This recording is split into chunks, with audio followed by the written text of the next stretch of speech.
করে যেন আলী সাহেবদের বাগানে না যায়। মা, ঝিঙে মাচায় ফুল এসেছে, তুলিকে আমার ডুরে শাড়িটা পরতে বলো, আঁচলের ফিসুটা যেন সেলাই করে নেয়। তুলিকে কত মেরেছি, আর কোনোদিন মারব না। আমি ভালো আছি, আমার জন্য চিন্তা করো না। মা, তোমাদের ঘরের চালে নতুন খড় দিয়েছ? এবারে বৃষ্টি হয়েছে খুব। তরফদার বাবুদের পুকুরটা কি ভেসে গেছে? কালু ভুলুরা মাছ পেয়েছে কিছু? একবার মেঘের ডাক শুনে কই মাছ উঠে এসেছিল ডাঙায়। আমি আম গাছ তলায় দুটো কই মাছ ধরেছিলাম। তোমার মনে আছে মা?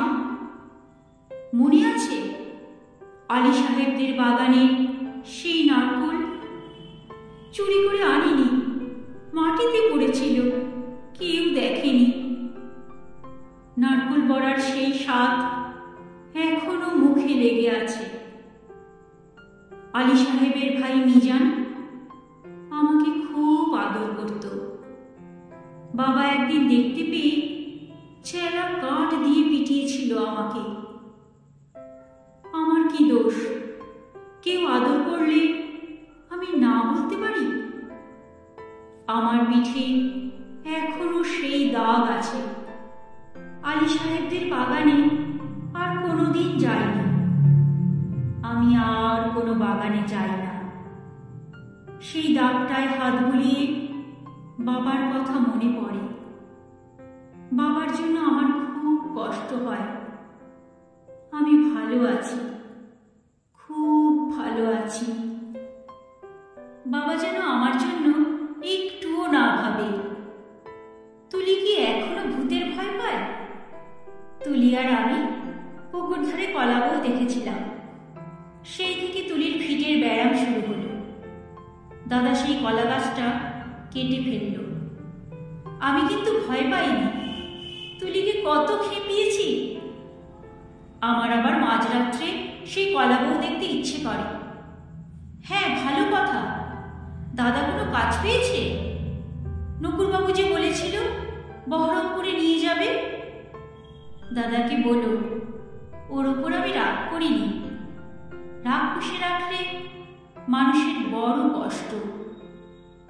আমার শরীরে আর দাগ নেই।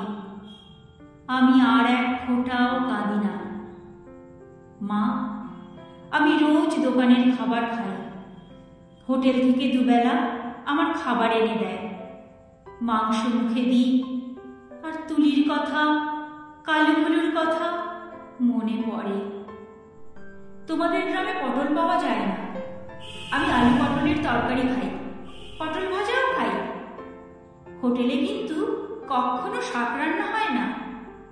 পুকুর পাড় থেকে তুলি আর আমি তুলে আনতাম কলমি শাক। কি ভালো, কি ভালো, বিনা পয়সায়।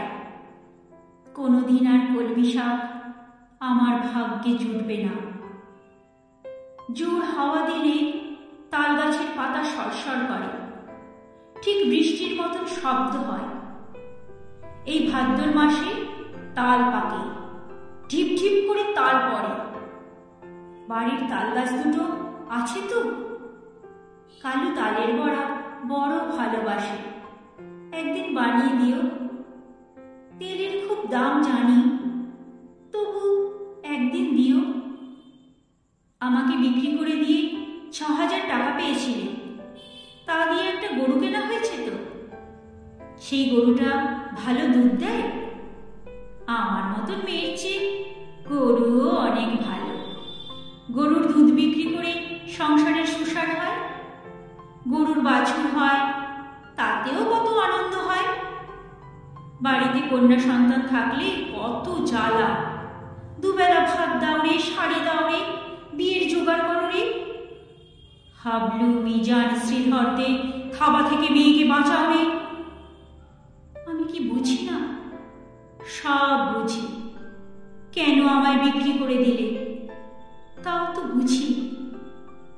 সেই জন্যই তো আমার কোনো রাগ নেই, অভিমান নেই। আমি তো ভালোই আছি।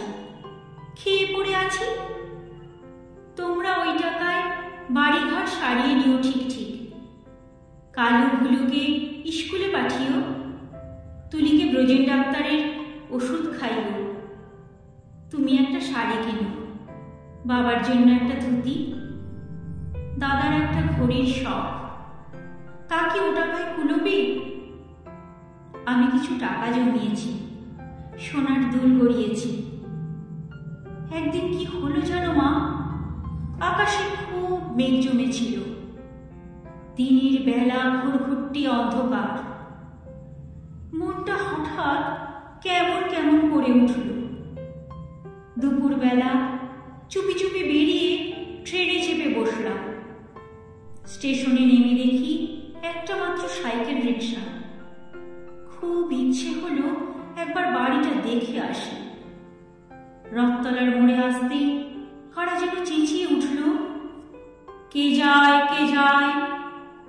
দেখি যে হাবুল শ্রীধরদের সঙ্গে তাস খেলছে দাদা। আমাকে বলল, হারামজাদি, কেন ফিরে এসেছিস? আমি ভয় পেয়ে বললাম, ফিরে আসিনি গো, থাকতেও আসিনি, একবার শুধু দেখতে এসেছি। হাবুল বলল, এটা একটা বেবুষ্য মাগি। কি করে জানলো বলো তো? তা কি আমার গায়ে লেখা আছে? আর একটা ছেলে চিনি না বলল, ছি ছি ছি, গাঁয়ের বদনা। হাবুল রিক্সাওয়ালাকে চোখ রাঙিয়ে বলল, ফিরে যা।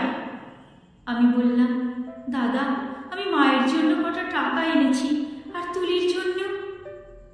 দাদা টেনে এক চড় কষালো আমার গালে। আমাকে বিক্রির টাকা হকের টাকা, আর আমার রোজগারের টাকা নোংরা টাকা। দাদা সেই বাপের টাকা ছোবে না, ছিনিয়ে নিল শ্রীধর। আমাকে ওরা দূর দূর করে তাড়িয়ে দিল। আমি তবু দাদার ওপর রাগ করিনি। দাদা তো ঠিকই করেছে। আমি তো আর দাদার বোন নই, তোমার মেয়ে নই, তুলির দিদি নই। আমার টাকা নিলে তোমাদের সংসারের অকল্যাণ হবে। না না, আমি চাই তোমরা সবাই ভালো থাকো। গরুটা ভালো থাকুক, তাল গাছ দুটো ভালো থাকুক, পুকুরে মাছ হোক, খেতে ধান হোক, ঝিঙে মাচায় ফুল ফুটুক। আর কোনোদিন ওই গ্রাম অপবিত্র করতে যাব না। আমি খাট বিছানায় শুই। নীল রঙের মশারি, দোরগোড়ায় পাপোশ আছে, দেওয়ালে মা দুর্গার ছবি, আলমারি ভর্তি কাঁচের গেলাস।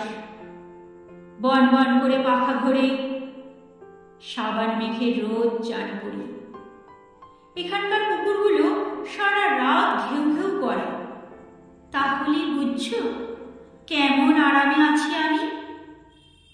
আমি আর তোমার মেয়ে নই, তবু তুমি আমার মা। তোমার আরো ছেলে মেয়ে আছে, আমি আর মা পাবো কোথায়? সেই জন্যই তোমাকে চিঠি লিখছি মা। তোমার কাছে একটা খুব অনুরোধ আছে, তুলিকে একটু যত্ন করো। ও বেচারি বড় দুর্বল। যতই অভাব হোক, তবু তুলিকে তোমরা তোমার পায়ে পড়ি মা। তুমি বাবাকে বুঝিয়ে বলো, তুলিকেও যেন আমার মতন আরামের জীবনে না পাঠায়। যেমন করে হোক তুলির একটা বিয়ে দিও। ওর একটা নিজস্ব ঘর সংসার, একজন নিজের মানুষ। আর যদি কোনো রকমে ওর বিয়ে দিতে না পারো, ওকে বলো গলায় দড়ি দিয়ে মরতে। মরলে ও বেঁচে যাবে। না না না, এ কি অলক্ষণে কথা বলছি আমি। তুলি বেঁচে থাকুক, আর সবাই বেঁচে থাকুক। তুলির বিয়ে যদি না হয় না হোক। হে ভগবান, গরিবের বাড়ির মেয়ে কি বিয়ে না হলে বাঁচতে পারে না? বিয়ে না হলেই তাকে গ্রামের সবাই ঠোকরাবে। দু পায়ে জোর হলে তুলি কোথাও চলে যাক, মাঠ পেরিয়ে, জলা পেরিয়ে, জঙ্গল পেরিয়ে, আরো দূরে যেদিকে দু চোখ যায়। এমন জায়গা নিশ্চয়ই কোথাও আছে, কোথাও না কোথাও আছে, যেখানে মানুষরা সবাই মানুষের মতন আঁচড়ে দেয় না,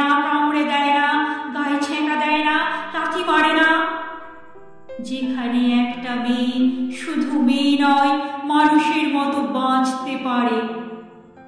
মা, তুমি আমার মা। আমি হারিয়ে গেছি। তুলিকে তুমি, তুলি যেন আমার মতন না হয়, আমার মতন না হয়।